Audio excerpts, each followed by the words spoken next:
In today's interest rate markets, let's check in on the 10-year note futures as they're finding some stability today.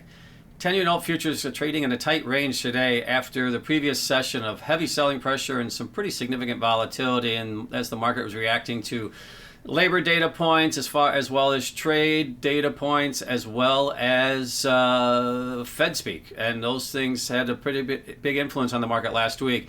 Now, in the middle of last week, the 10-year note futures actually traded up to the highest level since the middle of December, so 1.5 month highs, before giving back some ground here, but now today finding at least temporarily a holding pattern here in the low 109 handle. Currently priced at 109.07 in the futures market.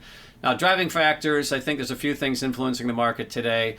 Digestion of the data points from last week, particularly the jobs data that came out throughout the week and highlighted by the non-farm payrolls, as well as Fed speak. A lot of Fed speak last week, and we're going to continue to have that unfold over the next couple of days, highlighted by the Fed chairman testimony on Capitol Hill tomorrow and Wednesday. It does appear that the market's anticipating that, and that's why I think we're seeing a bit of a quiet day today as far as price action. When you look at the range today, much narrower than it has been in the last several sessions, because the anticipation is how that's going to unfold with the new administration on Capitol Hill. Couple that with the Fed outlook now that we've received some key data points. Also, later this week, I guess a couple factors, will be the inflation data that's coming out after the Fed testimony, which in the form of CPI and PPI.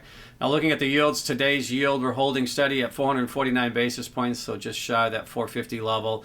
And also, the yield curve today is steepening ever so slightly. And what I mean by that is the short end of the curve, we're seeing a little bit of buying pressure, moving those yields lower, the 2s, the 3s, the 5s.